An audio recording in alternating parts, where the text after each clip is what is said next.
Hello everyone, my name is Abhishek और आज की इस क्लास में हम लोग जीएस के कुछ इंपॉर्टेंट एमसीक्यूज को डिस्कस करेंगे जो higher UP higher GDC GIC व अदर्स वनडे एग्जाम्स के लिए इंपॉर्टेंट होगा, जिसमें जनरल स्टडीज से क्वेश्चंस पूछे जाते हैं। ठीक है, देखिए बेसिकली क्या है कि आज की जो क्लास होगी इसमें जो क्वेश्चंस होंगे वो आपका पॉलिटी होगा, इन्वायरमेंट के क्वेश्चंस होंगे और मॉडर्न हिस्ट्री के क्वेश्चंस होंगे और एंशिएंट के 2-3 क्वेश्चंस हैं। ठीक है, इसमें देखिए क्वेश्चन की क्वांटिटी थोड़ी सी कम रखी गई है, लेकिन फैक्ट्स इसमें आपको बहुत ज़्यादा बताया जाएगा। और जो जीएस की ये क्लास होती है ये हफ्ते में 3 दिन चलती है, मंडे, ट्यूसडे और वेंसडे को। बाकी के 3 दिन आपकी क्लास नहीं चलती। और सोशियोलॉजी की जो आपकी क्लास चलती है वो एज इट इज़ वैसे ही चलती रहेगी जैसे चलती थी। ठीक है, चलिए स्टार्ट करते हैं। तो फर्स्ट क्वेश्चन है, ग्रीन हाउस गैसों की संकल्पना किसने की थी। यहाँ पे ग्रीन हाउस से सबसे पहले बताया जा रहा है कि ग्रीन हाउस गैसों की संकल्पना सर्वप्रथम किसने की थी। तो देखिए इसका आंसर हो जाएगा जोसेफ फोरियर, ऑप्शन नंबर 3। देखिए मैं एक एक करके एक एक ऑप्शन बार बार पढ़ के आपको नहीं बता रहा, क्या होता है कि इससे टाइम ही वेस्ट होगा आपका भी। ठीक है, तो डायरेक्ट आंसर पे हम लोग चलते हैं, जोसेफ फोरियर। अब इससे पहले हम लोग डिस्कस कर लेते हैं थोड़ा सा ग्रीन हाउस इफेक्ट होता क्या है ना। तो ग्रीन हाउस इफेक्ट होता क्या है, GHE। ठीक, तो क्या होता है जब ग्रीन हाउस इफेक्ट का मतलब क्या होता है। देखिए जो वायुमंडल होता है, सपोज करिए वायुमंडल है, इसमें जब कार्बन डाइऑक्साइड या वायुमंडल में जो कार्बन डाइऑक्साइड होती है इसकी मात्रा ज़्यादा हो जाती है, कार्बन डाइऑक्साइड की गैस की मात्रा ज़्यादा हो जाती है, जिससे क्या होता है जो सूर्य का जो विकिरण होता है ना उसको अवशोषित कर लेता है, ये एब्जॉर्ब कर लेता है सूर्य के विकिरण को, जिसकी वजह से ये जो वायुमंडल होता है, वायुमंडल का जो टेम्परेचर होता है वो इंक्रीज हो जाता है। ठीक है, इसी जो टेम्परेचर का जो इंक्रीमेंट होता है इसी को हम लोग बोलते हैं ग्रीन हाउस इफेक्ट। ठीक, तो ग्रीन हाउस इफेक्ट के लिए आपको याद क्या करना है, जोसेफ फोरियर। ठीक है, अब इनके इसका जो ईयर देख लीजिएगा ये 1824 है। ठीक है, 1824 ग्रीन हाउस गैसों की संकल्पना सबसे पहले दी थी। ठीक, अच्छा एक और चीज है कि गैसेस कौन सी इसमें जो है ग्रीन हाउस इफेक्ट के लिए रिस्पॉन्सिबल होती हैं। ठीक है, तो एक सीरीज है, आपको एक हायरार्की है, कभी कभी क्वेश्चंस भी आ जाता है एक सीरीज के फॉर्म में भी, उसमें भी देख लीजिएगा। चलिए सबसे पहले देखिए जो मोस्ट इंपॉर्टेंट गैस है जो डेंजरस है वो है आपकी कार्बन डाइऑक्साइड गैस। ठीक है, सबसे पहले कार्बन डाइऑक्साइड गैस। देखिए 4 ऑप्शन आपको कोई कोई गैसेस दे सकता है। ठीक, इसमें पूछेगा ग्रीन हाउस इफेक्ट के लिए सबसे जो खतरनाक गैस है वो कौन सी है, तो हम लोग बोल देंगे, या सबसे ज्यादा रिस्पॉन्सिबल गैस कौन सी है ग्रीन हाउस इफेक्ट के लिए, तो हम लोग जाएंगे कार्बन डाइऑक्साइड के साथ। ठीक है, तो सबसे पहले कार्बन डाइऑक्साइड, उसके बाद मीथेन। मीथेन को हम लोग CH4 से दिखाते हैं। ठीक है, केमिकल फॉर्मूला मीथेन का क्या है, CH4। ठीक, CH4 मीथेन हो गया फर्स्ट नंबर पर, फिर हो गया sorry carbon dioxide first number पर, फिर मीथेन, उसके बाद आएगा CFC, क्लोरोफ्लोरोकार्बन। ठीक, फ्रिज वगैरह एसी वगैरह में जो निकलती है, क्लोरोफ्लोरोकार्बन हो गया। उसके बाद आएगा आपका नाइट्रस ऑक्साइड। टोटल 4 गैसेस आप याद कर लीजिए, हायरार्की पूरी याद कर लीजिए, ये ऐसा आता है कभी कभी ये अलग अलग इसका जो है ये शफल कर देंगे पूरा, कार्बन डाइऑक्साइड इधर डाल देंगे, नाइट्रस ऑक्साइड स्टार्टिंग में डाल देंगे, फिर आपको बोलेगा कि आप इंक्रीमेंट ऑर्डर में रखिए, इंक्रीज ऑर्डर में करिए, कि सबसे स्टार्टिंग से सबसे कम से लेके सबसे ज़्यादा तक एक है ना ऑर्डर में सेट कीजिए। इस तरह के क्वेश्चन आते हैं। कभी कभी परसेंटेज आ जाता है कि कितना रिस्पॉन्सिबल है, तो कार्बन डाइऑक्साइड आपका 64% जो है रिस्पॉन्सिबल है। ठीक है, तो इसी वजह से ये फर्स्ट नंबर पर है। मीथेन हो गया आपका, ये 19% रिस्पॉन्सिबल है। CFC हो गया, क्लोरोफ्लोरोकार्बन, ये आपका 8% रिस्पॉन्सिबल है। नाइट्रस ऑक्साइड आपका 6% रिस्पॉन्सिबल है।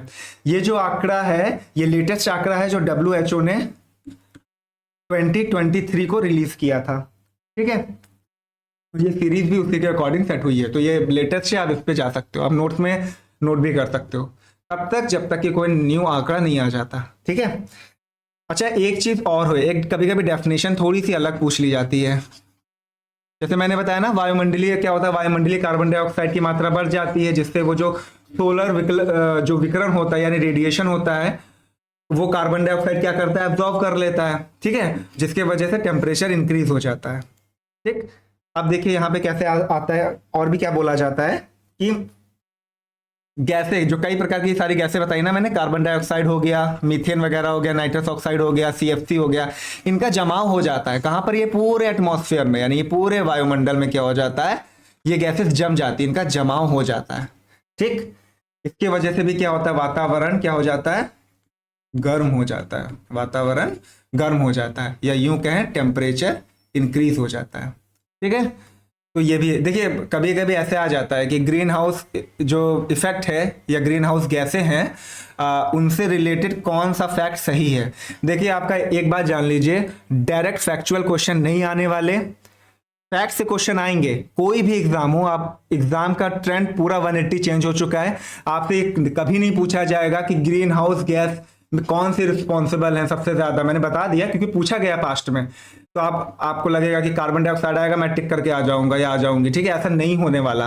अब आपका ये सीरीज पूछेगा, आपसे 2-3 क्वेश्चन दे देगा, कथन और कारण के क्वेश्चन दे देगा, उससे क्वेश्चन आएगा। ठीक है, ट्रेंड पूरा चेंज हो चुका है, कंपटीशन बढ़ चुका है, क्वेश्चन भी ऐसे आने वाले, वो चाहे आप यूपी का कोई एग्जाम दो, आप बिहार का दो, आप कोई भी एग्जाम दो, ऐसा ही होता है। ठीक है, चलिए एक देखिए यहाँ पर इसका एक फैक्ट और देख लीजिए, ये इंपॉर्टेंट है। होता क्या है कि देखिए, जब वायुमंडल का टेम्परेचर, वायुमंडल में क्या होता है या वातावरण में क्या होता है, टेम्परेचर जब इंक्रीज हो जाता है, जब टेम्परेचर इंक्रीज हो जाता है तब क्या होता है, कभी भी याद रखिएगा, जब टेम्परेचर का इंक्रीमेंट होता है तो जो गैसेस होती हैं ना, ये क्या होता है, ये हल्की हो जाती हैं। क्या हो जाती हैं, हल्की हो जाती हैं। यानी वायु क्या हो जाता है, गैसेस की जगह वायु भी बोल सकते हैं, एक मिनट, ये हल्की हो जाती है। ठीक है, अब कोई चीज हल्की होगी तो क्या हो जाएगा, इसकी क्या हो जाएगा, गति भी बढ़ जाएगी, गति भी बढ़ जाती है। तो ये भी बोलेंगे ग्रीन हाउस इफेक्ट की वजह से होता क्या है, तो पहले बात तो टेम्परेचर इंक्रीमेंट होता है, टेम्परेचर इंक्रीमेंट होने के वजह से वायु की जो गति होती है वो बढ़ जाती है। कैसे बढ़ती है मैंने आपको बता दिया, क्योंकि गैसेस क्या होती है, हल्की हो जाती है, वायु हल्की हो जाती है। ठीक, तो इस क्वेश्चन के रिगार्डिंग इतने फैक्ट आपका सही है। अच्छा, मीथेन एक देख लीजिएगा, ये भी इंपॉर्टेंट है। देखिए, जो फैक्ट है ना, ये कहीं से भी क्वेश्चन आ जाता है, तो इससे रिलेटेड, एक क्वेश्चन से रिलेटेड जितने भी फैक्ट बन सकते हैं ना, तो मैं आपको बता दे रहा हूं। देखिए, क्वेश्चन की क्वांटिटी मैटर नहीं करती कि 10, एक वीडियो में 10 क्वेश्चन बताए जा रहे हैं, 15 क्वेश्चन बताए जा रहे हैं, डिपेंड ये करता है एक क्वेश्चन से कितने मैक्सिमम फैक्ट हम लोग को मिल सकता है। ठीक, देखिए, मीथेन होता है, या मीथेन का उत्सर्जन होता कहाँ कहाँ से, ये भी रिस्पॉन्सिबल आता है। तो जो धान की खेती होती है ना, धान के खेत, इससे ये रिलीज होती है। ठीक है, कोयले की जो खदानें होती हैं, कोयले की खदानें, ठीक, इससे रिलीज होती है।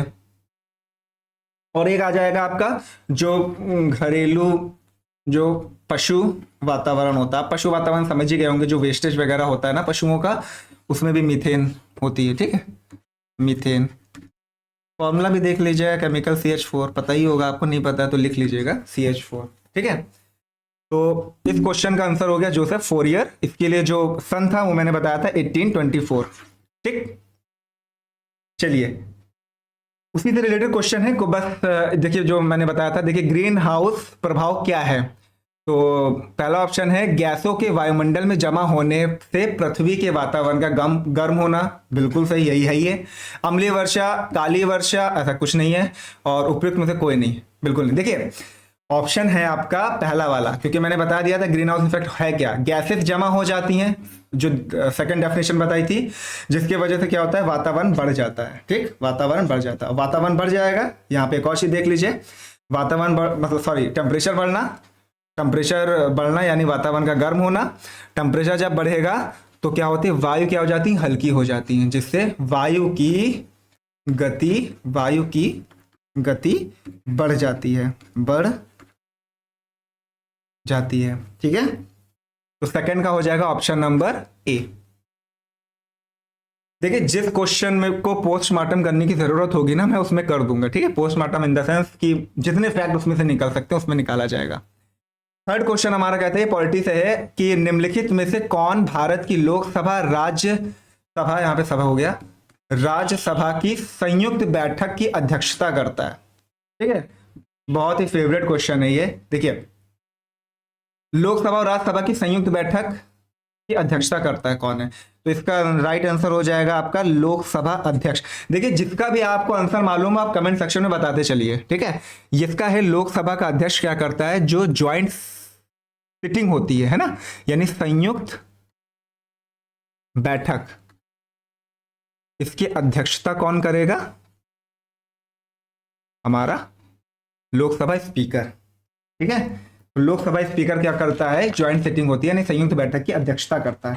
ठीक, अब किस आर्टिकल के तहत करता है? क्योंकि इन सब का वर्णन जो है संविधान के कोई ना कोई अनुच्छेद में है ही है, तो ये आर्टिकल है इसका 118 फोर्थ 118 फोर्थ में इसका वर्णन है। इस आर्टिकल के तहत लोकसभा और राज्यसभा का जो संयुक्त बैठक बुलाई जाती है उसकी अध्यक्षता कौन करता है? लोकसभा स्पीकर करता है।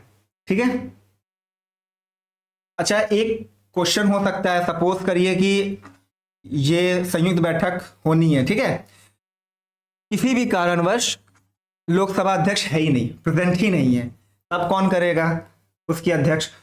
तो फिर जो अध्यक्ष होगा वो करेगा, मतलब जो अध्यक्षता होगा वो करेगा उपाध्यक्ष। लोकसभा उपाध्यक्ष क्या करेगा? इसकी अध्यक्षता करेगा। ठीक है, ये भी एब्सेंट है मान लीजिए किसी कारणवश, तो क्या करेगा? राज्यसभा का उपसभापति, ठीक है। तो क्या क्या मैंने बता दिया कि सपोज कि लोकसभा स्पीकर प्रेजेंट नहीं है तो कौन करेगा? लोकसभा का उपाध्यक्ष करेगा अध्यक्षता, वो भी प्रेजेंट नहीं है, मान लीजिए ये भी प्रेजेंट नहीं है, तो कौन करेगा? राज्यसभा का उपसभापति करेगा। ठीक है, ये भी मान लीजिए प्रेजेंट नहीं है, ठीक है, चलिए ये भी प्रेजेंट नहीं है, तब कौन कर सकता है? तो जो ये ज्वाइंट सिटिंग में यानी संयुक्त बैठक पे जितने भी मेंबर्स हैं, जितने भी लोग हैं, इनकी आपसी सहमति से किसी एक सदस्य को क्या कर दिया जाएगा? अध्यक्ष बना दिया जाएगा। ठीक है, ये भी क्वेश्चन आता है, तो ये भी इसका मतलब एक इंपॉर्टेंट है, ये भी देख लीजिएगा। ठीक, अब लोकसभा के बारे में मैंने क्या बताया था आपको, लास्ट क्लास में बता चुका हूं, ये अनुच्छेद 81 में इसका वर्णन है। ठीक है, संसद का वर्णन है 79 में, राज्यसभा के लिए जो आर्टिकल है वो है आपका 80। ठीक, ये हो जाएगा।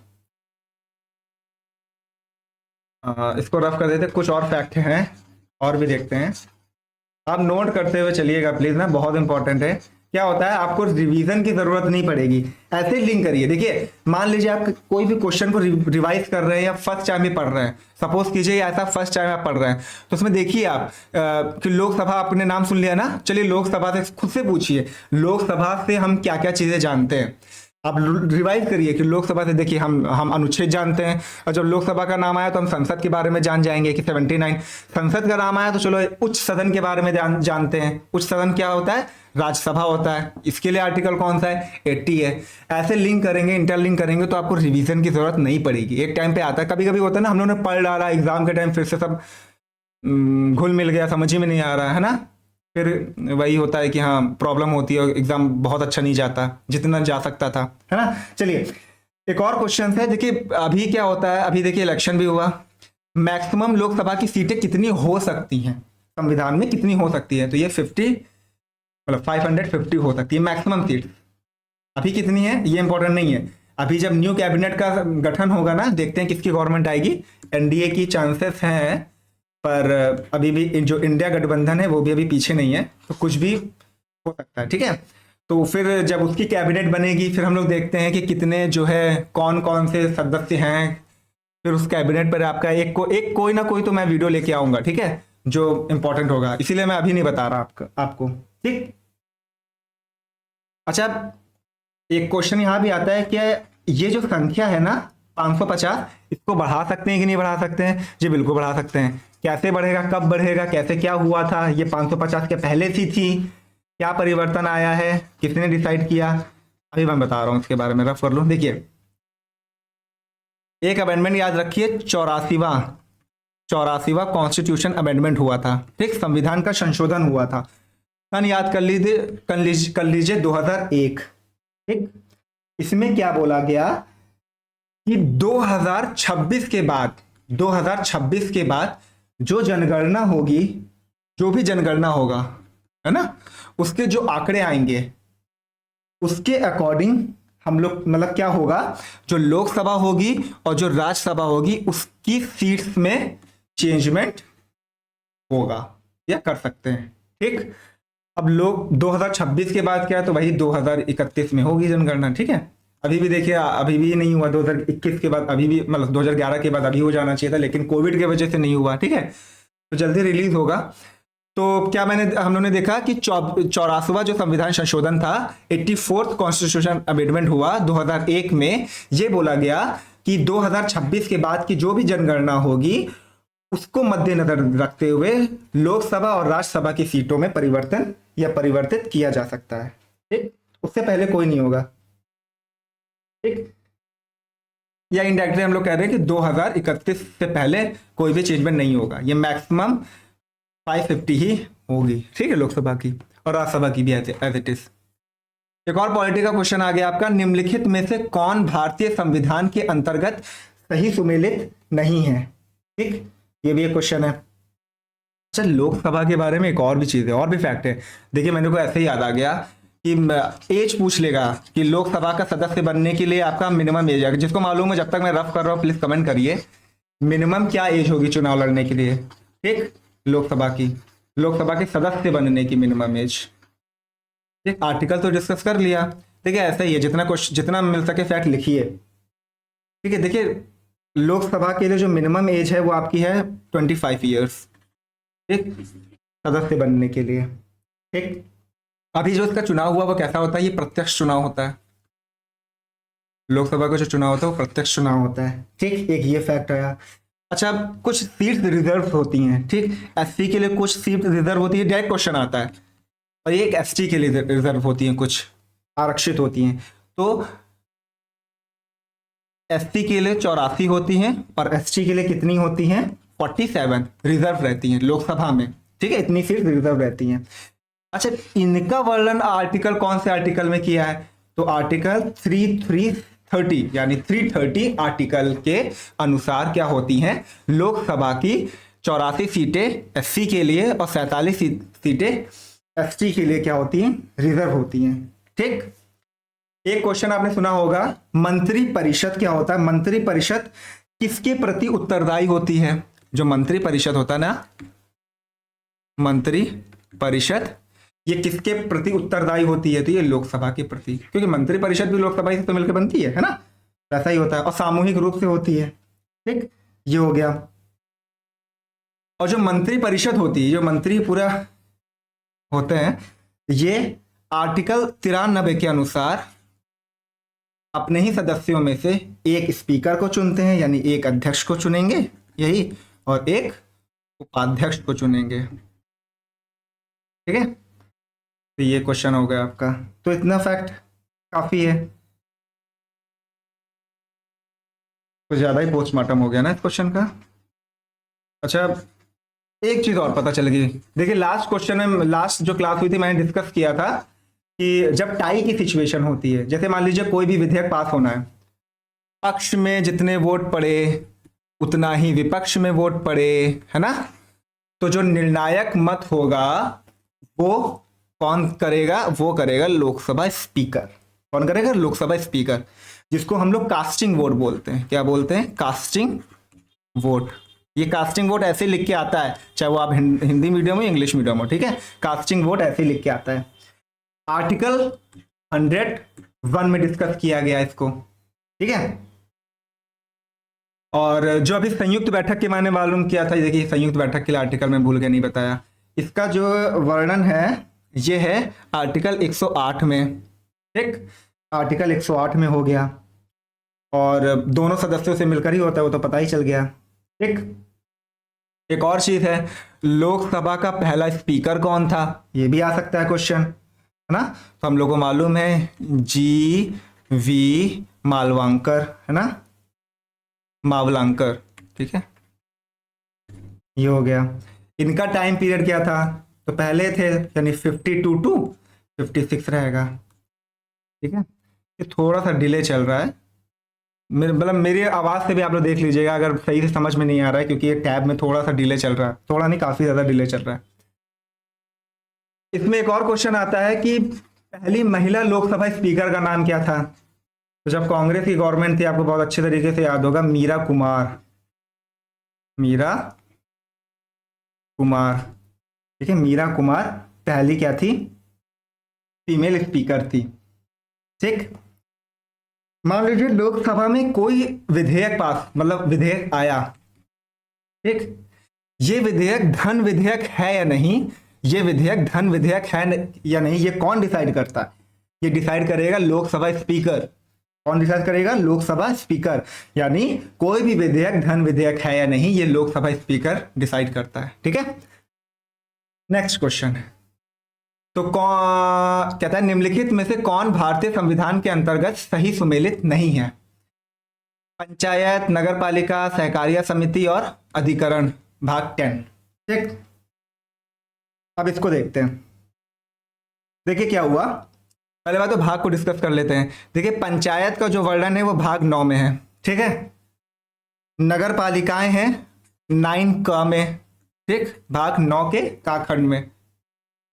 सहकारिता समितियां भाग 9 खा में है। अधिकरण आपका भाग 10 में नहीं है, यह है आपका 14 का में। ठीक, नोट कर लीजिएगा, आप डायरेक्टली नोट कर लीजिए क्या क्या है।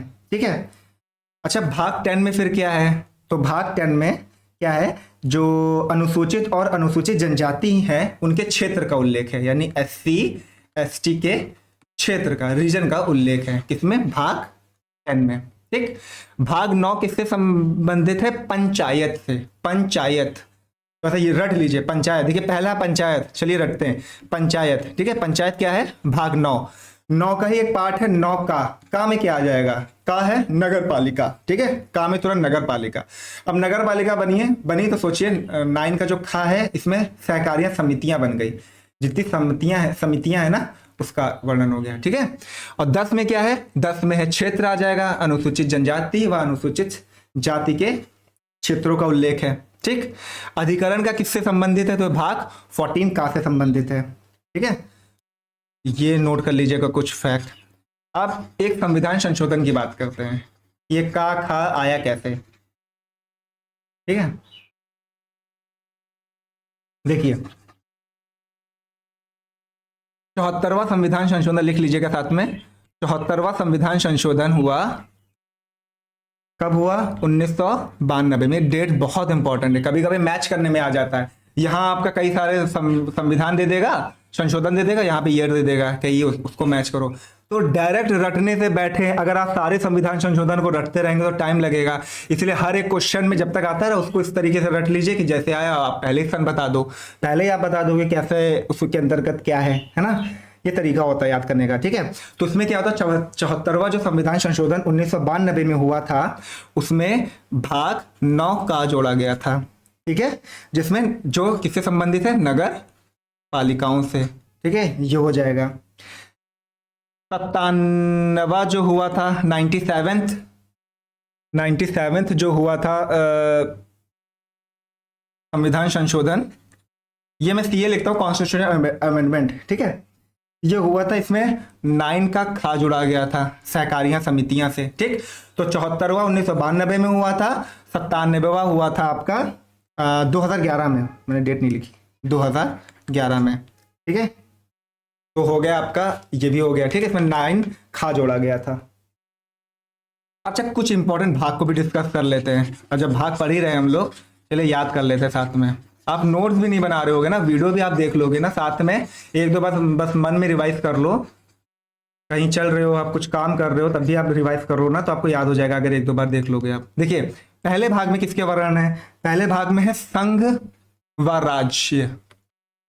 राज्य क्षेत्र के बारे में है। ठीक, पहला भाग है। देखिए पहला भाग से मतलब क्या, सबसे पहले हम लोग क्या करेंगे? संघ बनाएंगे और राज्य क्षेत्र के बारे में बताएंगे कि राज्य में क्या आएगा, संघ है। समझ में? याद करने का तरीका है, बोलिए कुछ भी, कोई मैटर नहीं करता। भाग पहला, देखिए आप मेन आंसर राइटिंग नहीं कर रहे हैं, आपको याद करना है। कोई भी ट्रिक आजमाइए, एट द एंड में रिजल्ट ही आपको देखना है। आपको ये नहीं देखना कि आपको ट्रिक कैसे याद हुई, आपने कितनी बेकार से ट्रिक याद रखी थी। ठीक है, तो भाग फर्स्ट में क्या है? संघ और राज्य क्षेत्र के बारे में है। दूसरा भाग है वो आपका सिटीजनशिप के बारे में, यानी नागरिकता के बारे में है। ठीक है, नागरिकता के बारे में है। थर्ड में है आपका भाग, थर्ड है मूल अधिकार। ठीक, मूल अधिकार किस देश के संविधान से प्रेरित है? मतलब आप जिसको मालूम होगा प्लीज बताइएगा, मैंने बता चुके हैं। फिर भाग फोर्थ क्या है, ये राज्य के नीति निदेशक तत्व, नीति नीति निदेशक तत्व, ठीक, ये हो जाएगा। अरे यार, ठीक है। और फोर्थ तक हो गया। फोर्थ का क्या हो जाएगा, ये आ जाएगा मूल कर्तव्य, फंडामेंटल ड्यूटीज जो हम लोग बोलते हैं, है ना। मूल कर्तव्य आ जाएगा फोर्थ के काम में।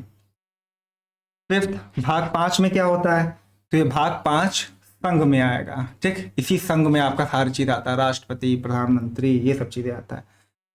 भाग 6 क्या है, राज्य, राज्य के बारे में उल्लेख है ना। राज्य का, इसी में मुख्यमंत्री से लेके हर एक चीज, उनकी कैबिनेट, राज्य स्तर पर जो कैबिनेट होती है उनसे रिलेटेड आएगा, ठीक है। तो ये सब याद कर लीजिएगा। पहले भाग में क्या है, संघ और राज्य क्षेत्र के बारे में, दूसरा है नागरिकता के बारे में, थर्ड है मूल अधिकार, फोर्थ में है राज्य के नीति निर्देशक तत्व, फोर्थ का में है मूल कर्तव्य, फिफ्थ में है आपका संघ, और सिक्स्थ वाले में है राज्य, ठीक है। नेक्स्ट क्वेश्चन, इसमें पूछा है निम्नलिखित में से किसे गुरु नानक ने अपना उत्तराधिकारी घोषित किया, बाला, लहना, मर्दाना, श्रीचंद्र, ठीक है। लहना वैसे इसका राइट आंसर है, आप ऑप्शन ही से देख लोगे, लहना आपने सुना भी होगा, ठीक है। चलिए पहले इसको थोड़ा सा डिकोड कर, देखिए एक ट्रिक है मैं लेके आया हूं कि जितने भी गुरु थे, ठीक है, सिख धर्म में, उनके बारे में एक ट्रिक है। देखिए गुरु का अंग अमर है, राम जैसा आज तक, हर ब्रैकेट में है GRK और TG, याद हो जाएगा। देखिए गुरु का अंग अमर है, राम जैसा आज तक, हर है। अब ये कैसे, इसको कैसे डिकोड करना मैं बताऊंगा, ठीक है। पहले याद कर लीजिए आप, गुरु से हो जाएगा गुरु नानक देव, अंग से हो जाएगा गुरु अंगद, अमर से हो जाएगा अमरदास, राम से हो जाएगा रामदास, आज का आ से हो जाएगा अर्जुन। अब देखिए हर, हर के साथ हम लोग जी लगाएंगे, हर के साथ आर लगाएंगे और हर के साथ के लगाएंगे। कैसे, हर के साथ जी लगाएंगे तो हम लोग क्या बोलेंगे, हर गोविंद, गुरु हर गोविंद। आर लगाएंगे जब तो हर राय हो जाएगा, और के लगाएंगे तो हर किशन हो जाएगा, ठीक। और TG से क्या है, तेग बहादुर, गुरु तेग बहादुर। और गुरु गोविंद सिंह आपको मालूम है लास्ट है, मालूम ही होगा। पहले तो आपको मालूम है गुरु नानक देव, है ना, और लास्ट कौन है, गुरु गोविंद सिंह, ये भी हम लोग को मालूम है, ठीक है। इसके बाद गुरु की प्रथा खत्म हो गई थी।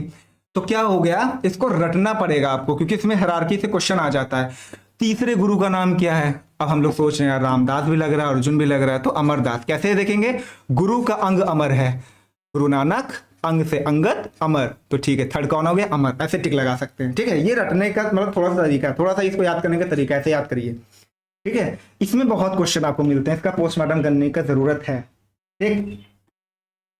देखिए क्या हुआ था, गुरु नानक की बात करते हैं। सबसे पहले तो गुरु हैं, गुरु नानक, आप हेडिंग डालिएगा अपने नोट्स में, देखिए क्या क्या लिख सकते हैं। पहले बात तो ये पूछा जाता है ये किसके समकालीन थे, ये किसके समकालीन थे, तो ये थे बाबर प्लस हुमायूं के, क्योंकि बाबर की डेथ हो गई थी, है ना। बाबर और हुमायूं के समकालीन थे कौन, गुरु नानक देव, ठीक है। गुरु नानक देव ने सबसे पहले, देखिए जो लंगर प्रथा है ना, क्वेश्चन आता है सबसे पहले सिख धर्म में लंगर प्रथा किसने स्टार्ट की थी, सबसे पहले किसने स्टार्ट की थी, तो आएगा गुरु नानक देव, इसका राइट आंसर है, ठीक है।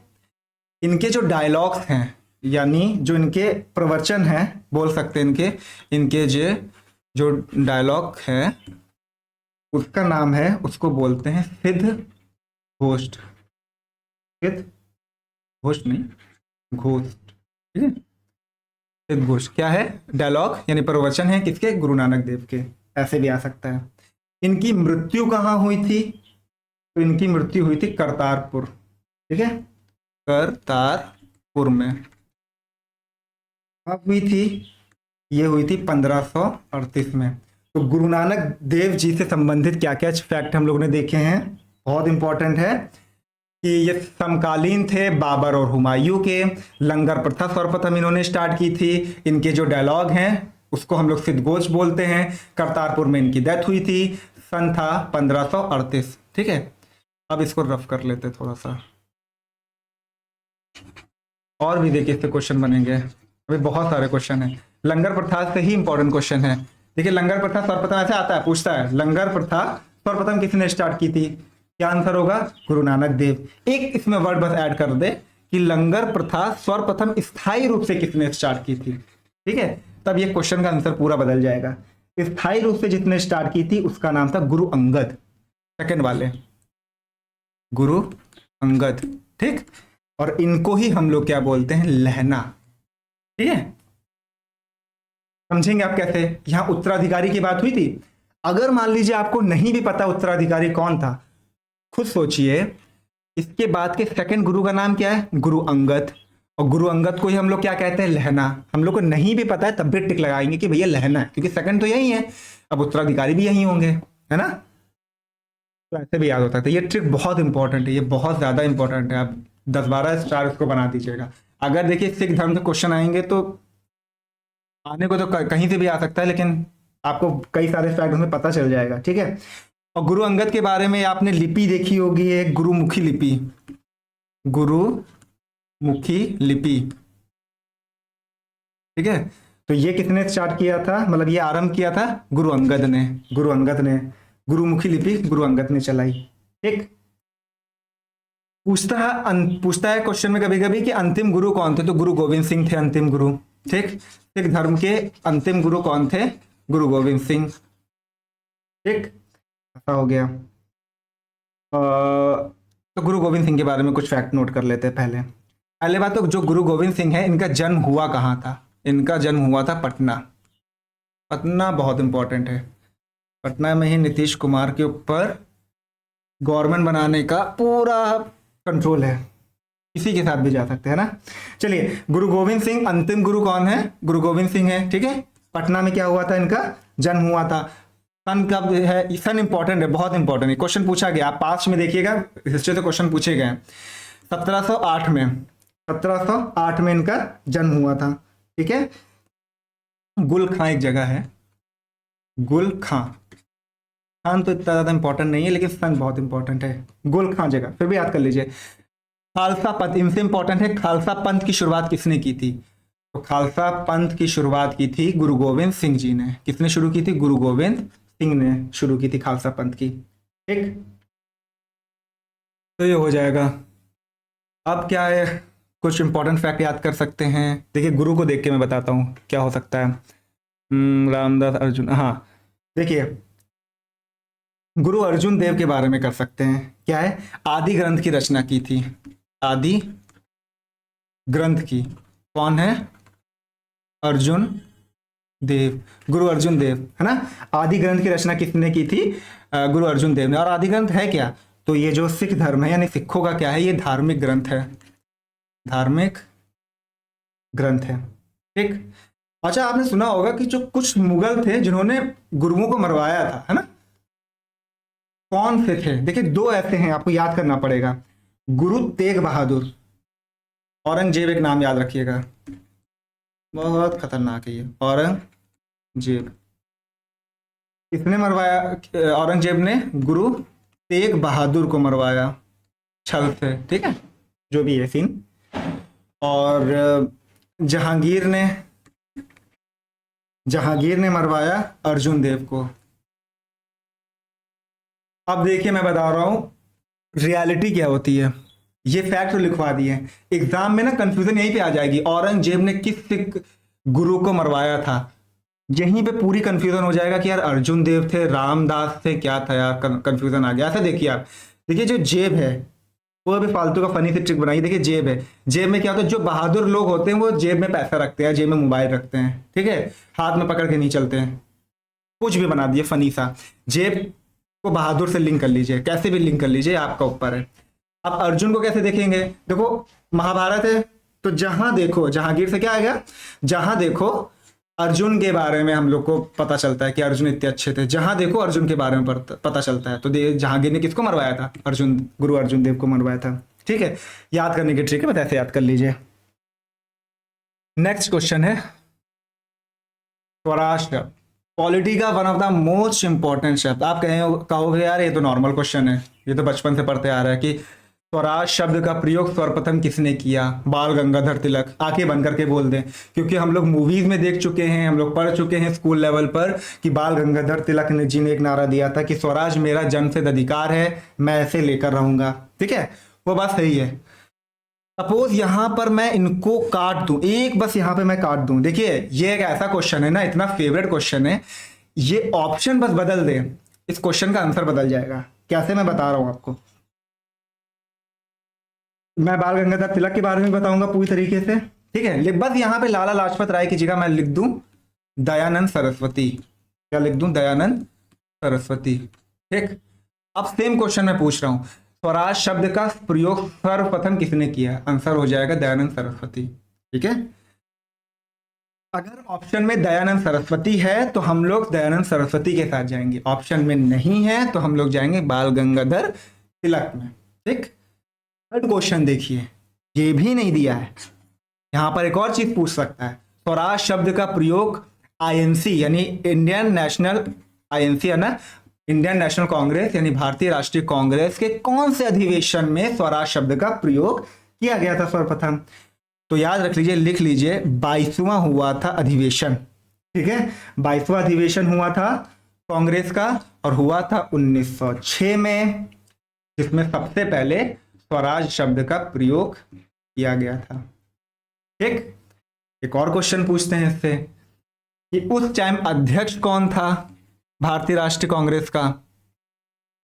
तब हम लोग क्या किसके साथ जाएंगे? दादा भाई नौरोजी के साथ। ठीक है, दादा भाई नौरोजी, ऐसे याद कर सकते हैं, जो दादा थे उन्होंने सबसे पहले बोला स्वराज मेरा जन्मसिद्ध अधिकार है। ठीक, देखिए वैसे तो दयानंद सरस्वती हैं, वो नहीं होंगे तो हम बाल गंगाधर तिलक को लगाएंगे, लेकिन जब हम लोग मीटिंग की बात करते हैं, अगर ये भी दिया होगा ऑप्शन में तो हम लोग इस पर भी लगा देंगे। ठीक है, अगर दयानंद सरस्वती नहीं दिया है तो 3 जगह मोस्ट इंपॉर्टेंट, देखिए 3 जगह किसका वर्णन किया गया? स्वराज शब्द का वर्णन किया गया। ठीक है, इंपॉर्टेंट है, आप नोट कर लीजिए। ठीक है, तो बाल गंगाधर तिलक, हाँ देखिए पता तो है लेकिन कुछ लोग को नहीं मालूम है, तो अभी ये भी बता देंगे, बाल गंगाधर तिलक ने ही सर्वप्रथम क्या किया था? ये बोला था कि स्वराज मेरा जन्मसिद्ध अधिकार है। ठीक, मैं आपको एक और बता दूं, तो बाल गंगाधर तिलक थे कौन? मतलब पता ही है सबको, क्रांतिकारी थे, लेकिन एक ऐसे सिंगल, एक वाहिद ऐसे क्रांतिकारी थे जिन्होंने कांग्रेस के नाक में, सॉरी कांग्रेस नहीं, अंग्रेजों की नाक में दम करके रखा था।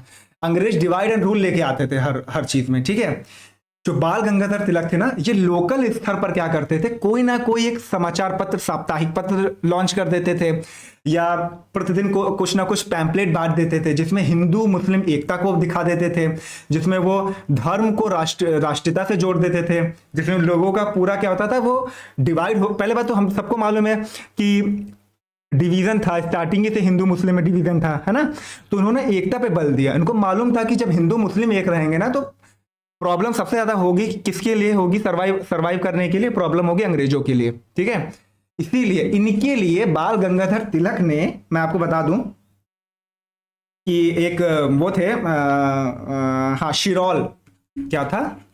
शिरौर वैलेंटाइन। ठीक है, शिरौल वाला छोड़ दीजिए, वैलेंटाइन से आपको याद रहेगा, है ना, वैलेंटाइन डे से याद कर लीजिए कि वैलेंटाइन थे। इन्होंने बाल गंगाधर तिलक के लिए ये बोल दिया, कह दिया कि ये भारतीय अशांति के जनक हैं, ये भारतीय अशांति के जनक हैं। कौन जनक हैं? बाल गंगाधर तिलक, क्योंकि नाक में दम करके रखा था इन्होंने। ठीक है, और महाराष्ट्र में अगर ये बोले कि महाराष्ट्र का जो एरिया था ना, वहां पे क्रांतिकारी संघर्ष को पैदा करने वाले यही थे बाल गंगाधर तिलक।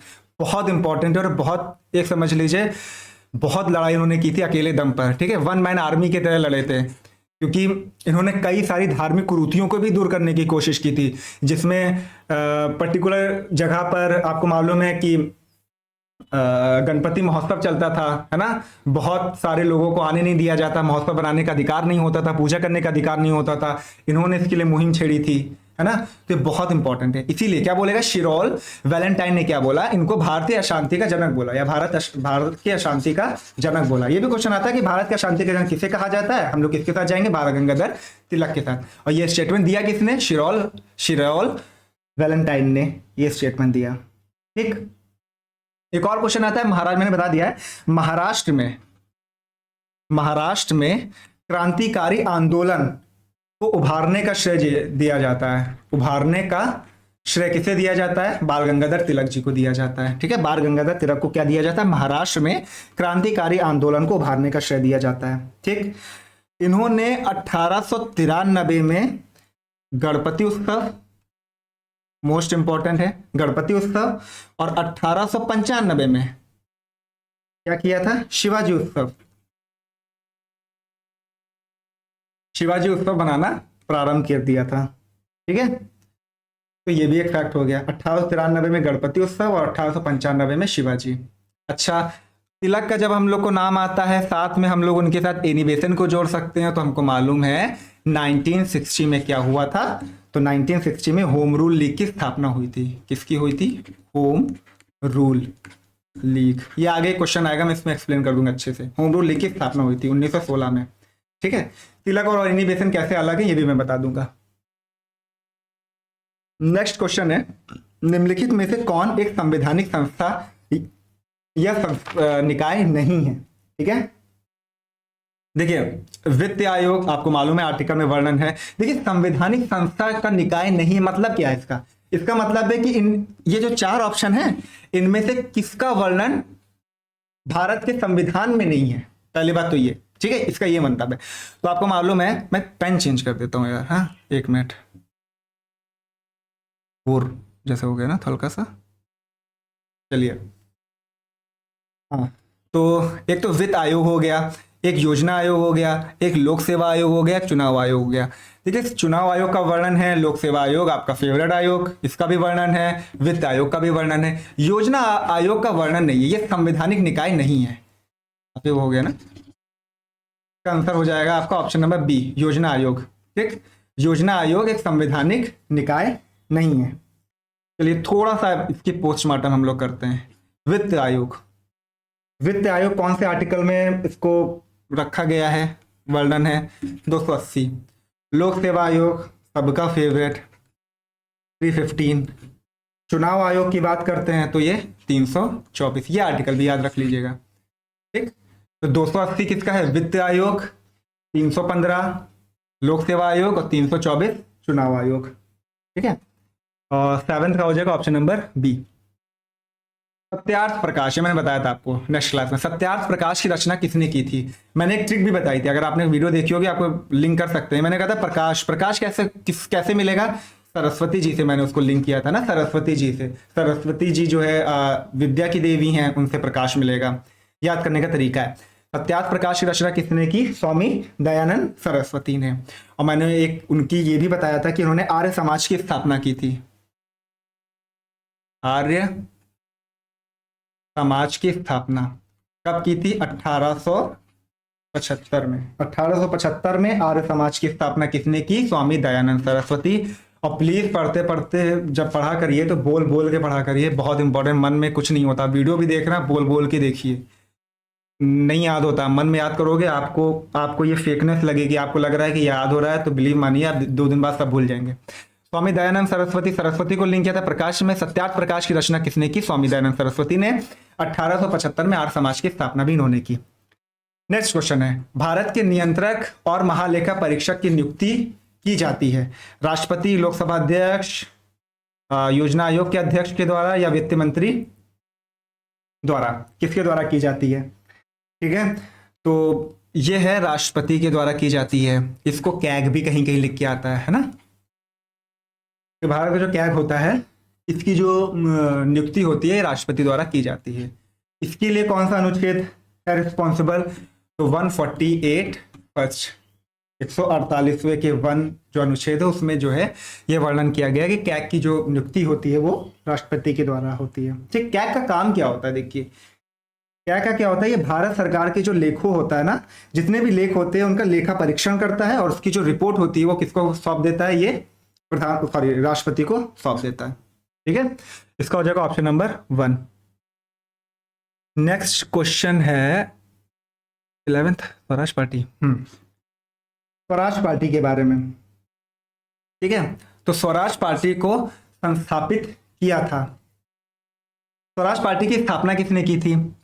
बाल गंगाधर तिलक, महात्मा गांधी। अच्छा एक और चीज बता देते हैं, ये हुआ क्या था? स्वराज पार्टी, जहां भी आपको स्वराज पार्टी नाम दिखे ना, आपको एक चीज याद रखनी है, जब गांधी जी ने असहयोग आंदोलन जो है वापस ले लिया था, ठीक है, एक मिनट पेन नहीं चल रहा, असहयोग आंदोलन गांधी जी ने जब वापस ले लिया था, ठीक है, खत्म हो गया था, तब क्या हुआ था, कुछ लोग कांग्रेस से रुष्ट हो गए थे, मतलब है ना, जो उग्रवादी थोड़े नेचर के थे, उन्होंने क्या कर दिया, तो थोड़ा सा मतभेद हुआ, ठीक है, एक स्वराज पार्टी का गठन किया गया। इसका सन बहुत इंपॉर्टेंट है, देखिए बहुत ही ज्यादा इंपॉर्टेंट है, याद रखिएगा, 1923 क्या हुआ था, स्वराज पार्टी गठन किया किसने था, तो दो नाम है, चित्तरंजन दास यानी CR दास, इनका फुल फॉर्म है चित्तरंजन दास, और मोतीलाल नेहरू। जवाहरलाल नेहरू भी लिखा रहता है पर जवाहरलाल नेहरू नहीं है, मोतीलाल नेहरू है, ठीक है, चित्तरंजन दास और मोतीलाल नेहरू। ठीक, चित्तरंजन दास के लिए एक इंपॉर्टेंट है, इनको देश बंधु के नाम से जाना जाता है, देश बंधु के नाम से किसे जाना जाता है, CR दास को, ठीक, यानी चित्तरंजन दास को जाना जाता है, ठीक, देश बंधु के नाम से। तो क्या क्या पढ़ा, स्वराज पार्टी, अच्छा स्वराज पार्टी को हम ये भी बोलते हैं कांग्रेस खिलाफत स्वराज पार्टी, ठीक है, क्या बोलेंगे हम लोग, कांग्रेस खिलाफत स्वराज पार्टी, ठीक है, ये भी हम लोग बोलेंगे। एक और चीज है, अब 1923 हमने बोला स्वराज पार्टी का गठन हुआ, इसके पास में एक और चीज हुई थी, मोस्ट इंपॉर्टेंट चीज हुई थी, जिसके थ्रू काकोरी षड्यंत्र भी हुआ था, है ना, 1924 में HRA का निर्माण हुआ था, गठन हुआ था। HRA का फुल फॉर्म क्या है, जिसको मालूम है लिख देना, हिंदुस्तान रिपब्लिकन एसोसिएशन 1924 में गठन हुआ।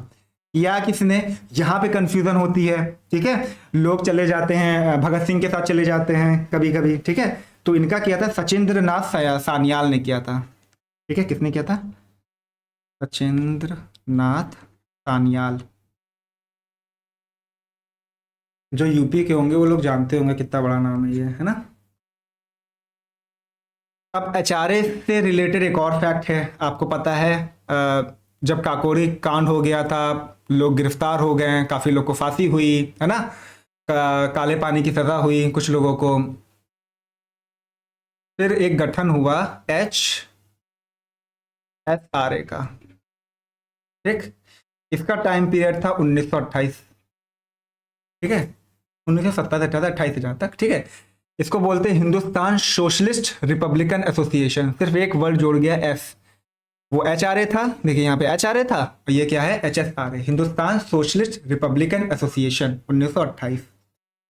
इसके लिए कौन थे, चंद्रशेखर आजाद,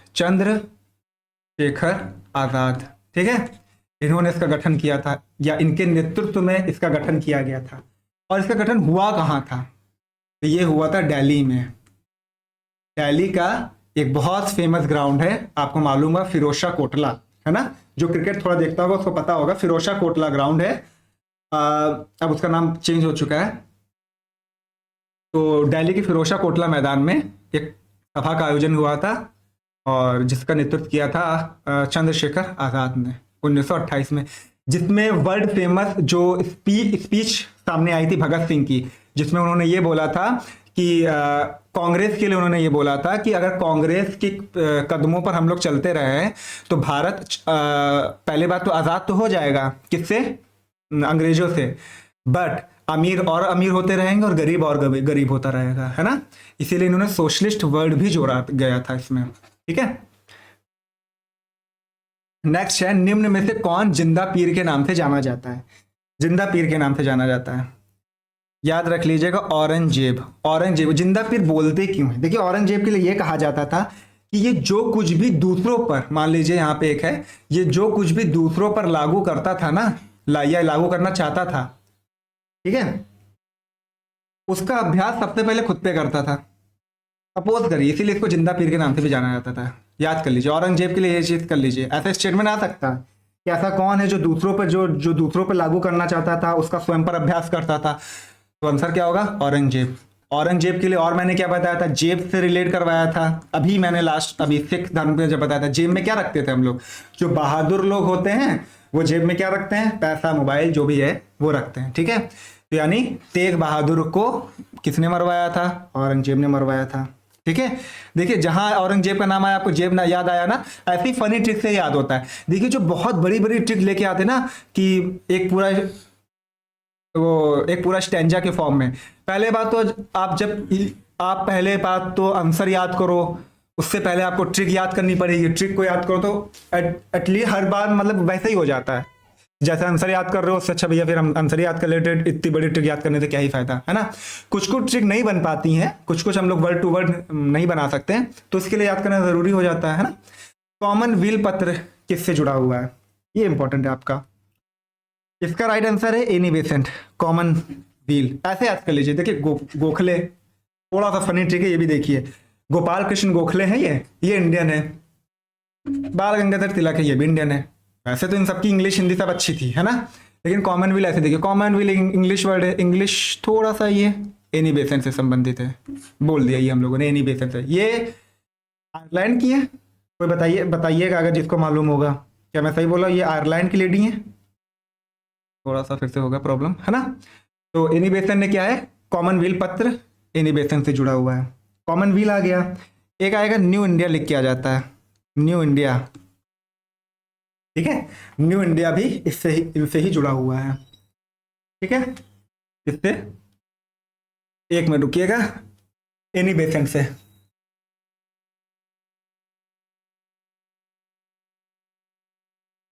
चलिए, न्यू इंडिया नाम आ गया, या फिर आ जाएगा कॉमन व्हील, एनी बेसेंट।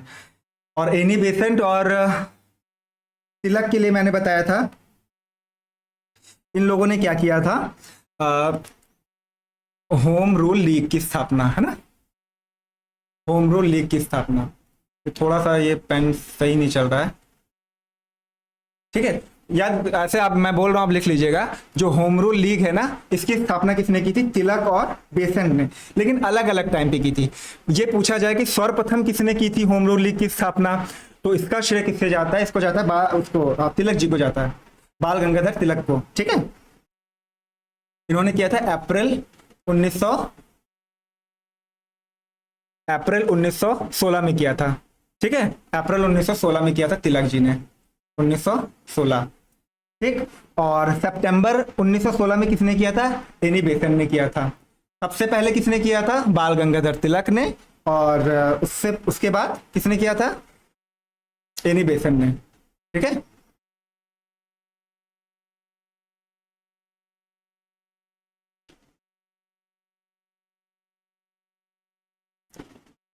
चलिए नेक्स्ट क्वेश्चन है, सबसे पुराना वेद कौन सा है? ठीक है, तो सबसे पुराना जो वेद है वो है हमारा ऋग्वेद। ये चारों वेद हैं, आपको पता है, यजुर्वेद है, सामवेद है, अथर्ववेद है। सबसे पुराना वेद कौन सा है? ऋग्वेद है।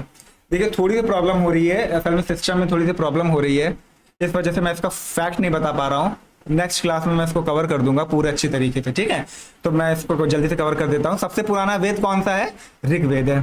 ठीक, नेक्स्ट है शारदा अधिनियम के अंतर्गत लड़कियों और लड़कों के विवाह की न्यूनतम आयु कितनी निर्धारित की गई थी? ठीक है, तो लड़कियों की जो की गई थी न्यूनतम आयु की बात हो रही है। ठीक है, ये की गई थी 14, और लड़कों के लिए कितनी की गई थी? 18 की गई थी। ठीक है, शारदा एक्ट के तहत। शारदा एक्ट आया कब था? यह आया था 1929 में। शारदा एक्ट आया था 1929 में। ठीक है, और किसके टाइम आया था? ये इंपॉर्टेंट है। तो इस टाइम जो गवर्नर जनरल थे इरविन, याद रख लीजिएगा, इरविन, है ना, इनके टाइम आया था शारदा एक्ट। ठीक है, तो शारदा एक्ट क्या है? लड़कियों की एज 14 और लड़कों की एज 18 निर्धारित की गई थी 1929। एक टाइम याद रख लीजिएगा। फिर यहीं पे पूछा जाता है, एक थोड़ा सा फैक्ट देख लीजिए, सती प्रथा। ठीक है, सती प्रथा। ठीक है, सती प्रथा का जो डेट है ये है 1829। ठीक, सती प्रथा कब आया, कब हुआ था? 1829। ठीक है, और जो अधिनियम आया था, ठीक है, इसके लिए सती प्रथा के लिए था 1829। और जो गवर्नर जनरल थे वो थे Lord William Bentinck, Lord William Bentinck. तो 15 का हो जाएगा ऑप्शन नंबर बी। ठीक, देखिए इसके मेरे पास बहुत फैक्ट हैं इसके, और क्वेश्चन नंबर 14 के ये मैं नेक्स्ट वीडियो में कवर कर दूंगा। सिस्टम प्रॉब्लम कर रहा है, नहीं तो सेव भी नहीं होगा जो मैंने रिकॉर्ड किया है ना। तो आज की क्लास में सिर्फ इतना ही। होप आपको ये क्लास अच्छी लगी हो प्लीज कमेंट करिएगा। और मैं आपको बता दूं जो जीएस की क्लास है ये सिर्फ 3 दिन चलेगी, मंडे, ट्यूसडे, वेडनेसडे। अदर जो दिन है आप रिवाइज करिए, आप मॉडल पेपर लगाइए, आप प्रैक्टिस सेट करिए, प्रैक्टिस सेट लगाइए, जो भी करना है आपको करिए। सोशियोलॉजी की जैसे क्लास चलती है 8 बजे वो वैसे चलती रहेगी। ठीक है, थैंक यू।